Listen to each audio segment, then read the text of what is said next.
जिसके links description में है, उनको जाकर देखिए और बताइएगा आपको सीरीज कैसी लग रही है। तो पिछले पार्ट के एंड में हमने देखा कि चेयरमैन को बीच में बैठाकर सभी वोटिंग कर रहे थे कि उसे बचाने के लिए सर्जरी करनी चाहिए या नहीं करनी चाहिए, और सभी दोस्तों सर्जरी के खिलाफ थे।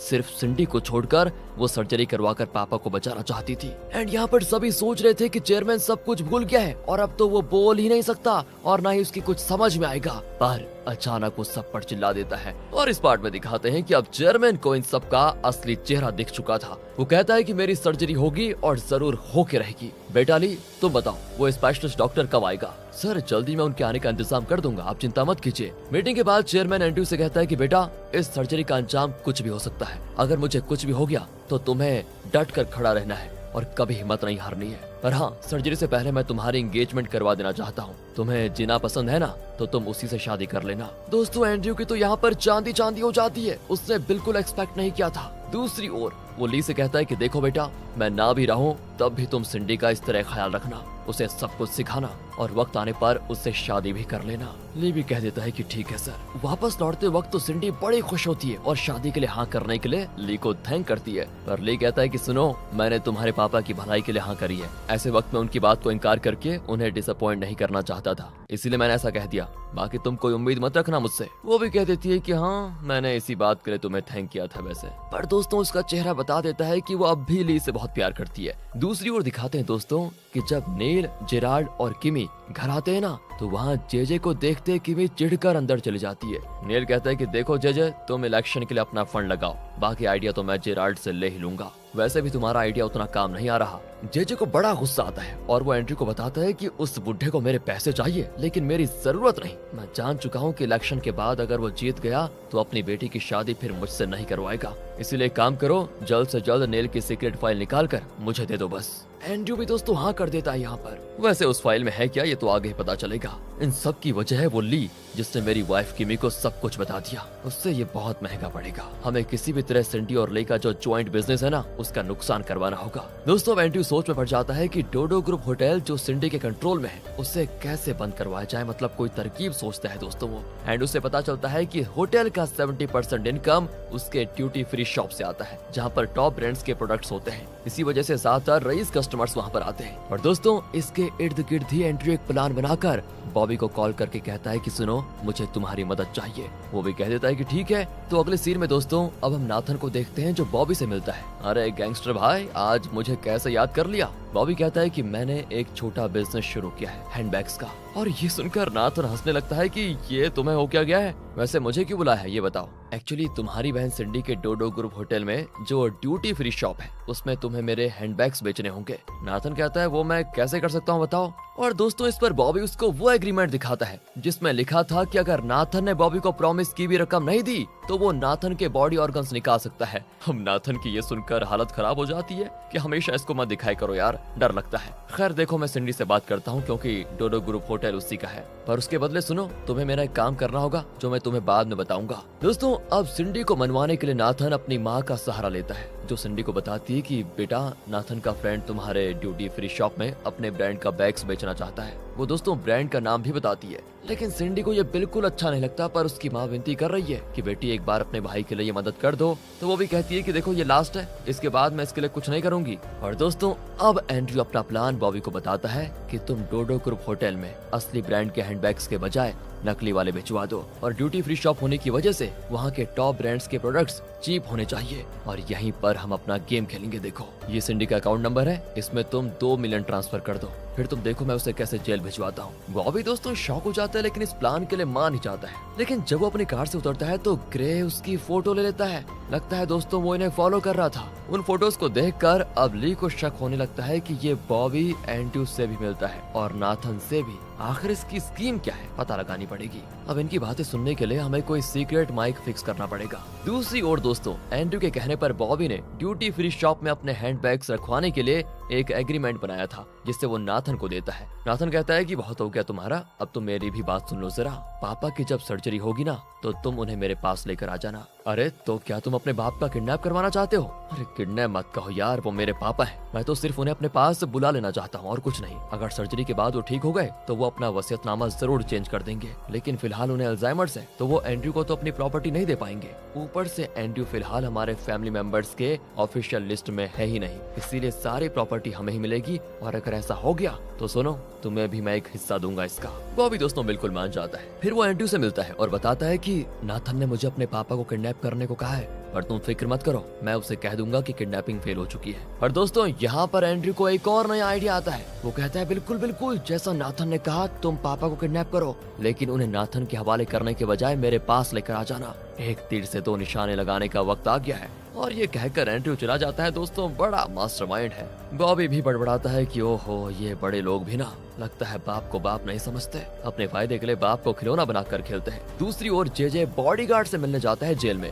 बॉडीगार्ड को देखकर वो कहता है कि लगता है जिना तुमसे अक्सर मिलने आती है, आखिर चल क्या रहा है? वो कहता है कि बॉस आप मुझ पर शक कर रहे हैं? मुझ पर? मैं हमेशा आपका ही वफादार रहूंगा। अरे वो तो मैं जानता हूँ, मुझे तुम पर शक नहीं है। एक्चुअली नेल, किमी, एंड्रयू ये सभी मुझे धोखा दे रहे हैं, इसीलिए मैं तुम्हें देखने नहीं आ पाया। हाँ, पर तुम फिक्र मत करना, किसी स्पेशल दिन जब कैदियों को रिहा किया जाएगा तो मैं तुम्हारा भी नाम उस लिस्ट में ऐड करवा दूंगा, तुम जल्दी बाहर आ जाओगे। बॉडीगार्ड भी कहता है दोस्तों कि आपकी सेवा के लिए मैं हमेशा तैयार हूँ सर। दूसरी ओर दोस्तों ग्रे ली और मोजो को बताता है कि एक अच्छी खबर मिली है। जिना के भाई की ऑटोप्सी जिस डॉक्टर ने की थी, जो उस वक्त भागकर बच निकला था, उसका पता लग चुका है। असल में रोशे ने उसका पता लगाया था। दोस्तों रोशे तो आपको याद है ना कि भूल गए, काफी टाइम से आई नहीं सीरीज में। वो आगे कहता है कि हमें जल्दी जिना के भाई की ऑटोप्सी रिपोर्ट मिल जाएगी। ये सुनकर ली बड़ा खुश होता है कि चलो कुछ तो अच्छा हो रहा है। पर इतने में टीवी पर बताते हैं कि कल एंड्रयू और जिना की एंगेजमेंट है। ओहो, ये क्या सुनने को मिल गया। ये सुनकर ली भी मायूस हो जाता है। दोस्तों अकेले में बैठकर वो जिना के बारे में सोचने लग जाता है। दूसरी ओर जिना भी बहुत उदास होती है, हालांकि कल उसका एंगेजमेंट है। तब उसे ली का कॉल आता है, लेकिन वो कॉल काट देती है।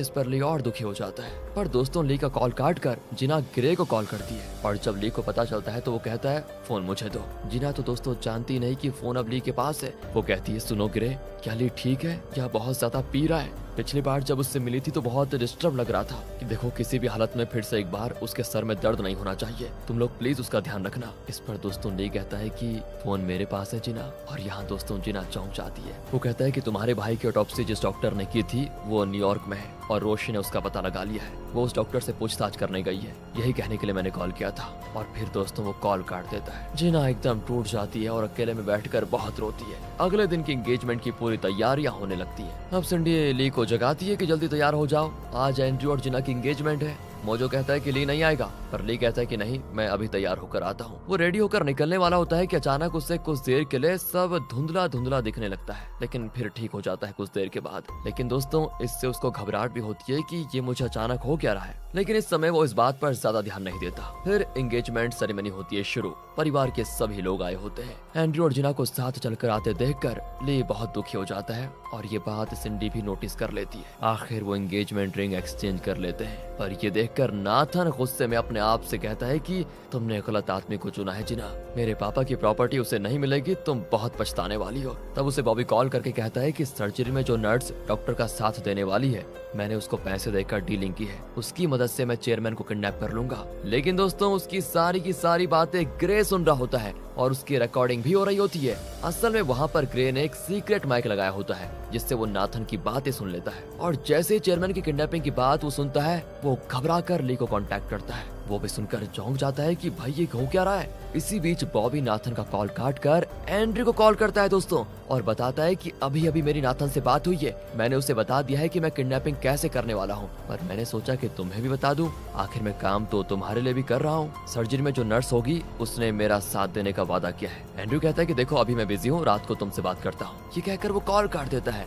ये सब कुछ सुनकर ली चौंक जाता है कि चेयरमैन को सभी किडनैप करवाना चाहते हैं क्या। फिर दोस्तों फोटो के लिए सबको बुलाया जाता है। चेयरमैन चिल्लाता है कि अरे कम से कम फोटो के लिए तो सब हंस लो एक बार। सभी अपने अपने ढंग से हंसते हैं क्योंकि किसी को इस एंगेजमेंट में कोई इंटरेस्ट नहीं था दोस्तों। ना चाहते हुए भी ली को फोटो में खड़ा होना पड़ता है क्योंकि सिंडी उसको जबरदस्ती खींच कर लेकर आ गई थी। और अब ली फैसला करता है कि इससे पहले कि एंड्रयू रात को बॉबी से बात करे, हमें बॉबी के अड्डे पर सीक्रेट माइक फिक्स करना होगा। तो इस मिशन पर जाता है दोस्तों ग्रे, जो अपना हुलिया चेंज करके बॉबी से उधार मांगने के बहाने जाता है। पर बॉबी पूछता है, लगता है मैंने तुम्हें कहीं देखा है, क्या हम पहले भी मिल चुके हैं? ग्रे कहता है कि अरे लो कर लो बात। अरे बॉस याद नहीं, मैं तुम्हारे साथ था सेंट्रल जेल में। बॉबी एकदम से खिल जाता है कि अरे तुम भी सेंट्रल जेल में थे क्या? तभी मैं सोचूं कि तुम्हारा थोबड़ा इतना देखा देखा सा क्यों लग रहा है। क्या बात करते हो बॉस, मैं तो अक्सर जेल जाया करता हूँ, वहीं तो आपसे मिला भी था। कहकर दोस्तों वो बॉबी को एक वॉच देता है और कहता है, मुझे पैसे की सख्त जरूरत है, प्लीज इस वॉच को रख लो और $10,000 दे दो प्लीज। बॉबी शॉक हो जाता है क्योंकि ये बहुत ही कीमती और रेयर वॉच है दोस्तों।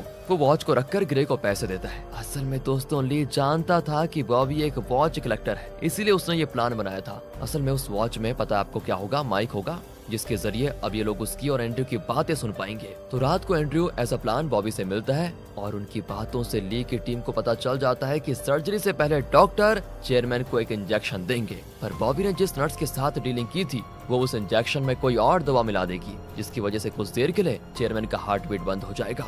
ऐसा होने से वो सोचेंगे कि चेयरमैन मर चुका है। तब बॉबी वहाँ पर जाएगा और चेयरमैन को किडनैप करके एंड्रयू के हवाले कर देगा। फिर एंड्रयू चेयरमैन पर कोई प्रोसीजर करेगा तो चेयरमैन का हार्ट बीट फिर से चालू हो जाएगा। ये सब कुछ बताकर बॉबी पूछता है कि एक बात बताइए, नाथन तो अपने पापा की प्रॉपर्टी पाने के लिए उन्हें किडनैप कर रहा है, पर तुम उन्हें किडनैप क्यों करना चाहते हो? वो जिंदा रहेंगे, तुम्हारा ही तो फायदा होगा ना। एंड्रयू कहता है कि नहीं, अगर वो जिंदा रहे तो मुझे सिर्फ 50% प्रॉपर्टी मिलेगी, बाकी 50% तो सिंडी को दे देंगे वो, और मुझे ये कभी मंजूर नहीं होगा। मुझे तो पूरी प्रॉपर्टी चाहिए, इसीलिए मैं उन्हें किडनैप कर रहा हूँ। दोस्तों ये सब कुछ सुनकर ली और मोजो चौंक जाते हैं कि क्या है यार। इतने में दोस्तों ग्रे आकर बताता है कि एक बुरी खबर है, जिना के भाई की ऑटोप्सी जिस डॉक्टर ने की थी, इसी वजह से उसने खुदकुशी कर ली। ली ये बात तुरंत जिना को बताने उसके ऑफिस जाता है, लेकिन ली को देखते वो कहती है मुझे जरूरी काम से बाहर जाना है प्लीज। ली उसको रोककर बताता है कि सुनो तो मेरी बात, वो डॉक्टर मर चुका है जिसने तुम्हारे भाई की ऑटोप्सी की थी। जिना भी चौंक जाती है और कहती है अगर उस डॉक्टर के परिवार का कोई है तो मैं उनसे बात करना चाहती हूँ। ली भी उसको कुछ डिटेल्स देता है। जिना अब उस डॉक्टर के भाई से मिलती है और पूछती है क्या उन्होंने आपको कोई ऑटोप्सी फाइल दिया था कभी, या फिर कुछ और बताया होगा किसी के बारे में। वो भी कह देता है कि नहीं, उन्होंने हमें कुछ नहीं बताया, लेकिन हाँ उनके कबर्ड में एक फाइल थी जिसमें कुछ न्यूज़पेपर कटिंग्स थी, शायद वो आपके कुछ काम आ जाए। कहकर वो जिना को फाइल देता है। दूसरी ओर दोस्तों एंड्रयू ने किसी तरह चेयरमैन की सेफ्टी लॉकर को एक्सेस कर लिया था। असल में वो चेयरमैन की हैंडराइटिंग में लिखा हुआ वो नकली वसीयतनामा इसके अंदर रखने आया है, ताकि जब चेयरमैन की मौत हो जाए तो उसका ये सेफ खोला जाएगा और इसके अंदर रखा हुआ वसीयतनामा फाइनल माना जाएगा और इसके मुताबिक एंड्रयू को चेयरमैन की पूरी प्रॉपर्टी मिल जाएगी। मास्टर प्लान दोस्तों इसका। तो वो चेयरमैन के बॉक्स में नकली वसीयतनामा रख देता है, पर उसके अंदर एक और होता है जिसपे लिखा होता है पेंडोरा बॉक्स। और जब एंड्रयू उसे खोलता है ना तो उसके अंदर कई सीक्रेट डॉक्यूमेंट्स होते हैं। उन्हें पढ़कर तो दोस्तों एंड्रयू शॉक हो जाता है। नेल किस तरह पॉलिटिशियन बना, किन लोगों को उसने रिश्वत दी, इसके अलावा और भी कई खतरनाक सीक्रेट्स होते हैं दोस्तों उसमें। और यही फाइल दोस्तों जे ने मंगवाई थी। तो दूसरी ओर दिखाते हैं जिना को। जिना उस डॉक्टर के भाई का दिया हुआ फाइल देख रही होती है। उसमें कुछ पेपर कटिंग्स के साथ ये लिखा होता है कि स्यूडो हॉस्पिटल, यानी कि जब ली अंधा था दोस्तों तो उसका अपना एक हॉस्पिटल था, उसमें आग कैसे लगी, ली के पेरेंट्स की मौत कैसे हुई, इन सब का कारण कौन था, ये सारी डिटेल्स आपको पेंडोरा बॉक्स में मिलेगी। लेकिन दोस्तों अभी जिना नहीं जानती कि ये पेंडोरा बॉक्स है क्या चीज, लेकिन हमें तो पता है कि पेंडोरा बॉक्स कहाँ पर है और फिलहाल वो किसके हाथ में है, एंड्रयू के हाथ में यार। यहाँ से सीधे एंड्रयू को दिखाते हैं जो जे को बताता है कि मैंने वो सीक्रेट फाइल देख ली है, उसमें नेल के सारे खतरनाक कारनामों की पूरी डिटेल्स है। जे भी खुश होकर कहता है कि वाह, तुम जल्दी से वो फाइल मुझे ला कर दो। और एंड्रयू कहता है कि क्या बात कर रहे हो, उसमें और भी कई सीक्रेट्स हैं, जैसे कि आप क्या क्या करके स्टूडियो हॉस्पिटल के डायरेक्टर बने वगैरह वगैरह। और इस पर जे बौखलाकर चिल्लाता है कि तुम कहना क्या चाहते हो, मुझे वो फाइल दोगे या नहीं। एंड्रयू ये कहकर चला जाता है कि वो फाइल जहाँ है वहीं सुरक्षित रहेगा, उसे मैं आपके हाथ में कभी दूंगा ही नहीं। जे दोस्तों बहुत गुस्सा हो जाता है कि धोखा। लेकिन यहाँ ली को दिखाते हैं, वो भी बहुत परेशान होता है, जिसकी वजह से वो अपनी पूरी एनर्जी स्वॉर्ड फाइट प्रैक्टिस करने में निकाल देता है। एंड तब वहाँ पर जिन आती है। वो बताती है कि मुझे नहीं पता कि मेरे भाई की मौत के लिए न्याय मिलेगा या नहीं, लेकिन उसका ऑटोप्सी जिस डॉक्टर ने किया था उन्होंने तुम्हारे पेरेंट्स की मौत और स्टूडियो हॉस्पिटल में जो आग लगी थी और इन सब का कारण कौन था इसकी कई डिटेल्स कलेक्ट करके रखी हैं, लेकिन इसके बारे में और भी कई डिटेल्स चेयरमैन के सेफ में एक पेंडोरा बॉक्स के अंदर है। कहकर वो ली को डॉक्टर की फाइल दिखाती है। ली अब चौंक जाता है कि ये पेंडोरा बॉक्स है क्या चीज। यहीं पर होता है पार्ट 43 का एंड दोस्तों। क्या उस पेंडोरा बॉक्स को ली पालेगा और नाथन और जेजे को उनके क्राइम्स की सजा मिलेगी या नहीं? एंड्रयू का क्या होगा? बस दोस्तों, ये सीरीज अब लास्ट स्टेज पर आ चुकी है। आपके साथ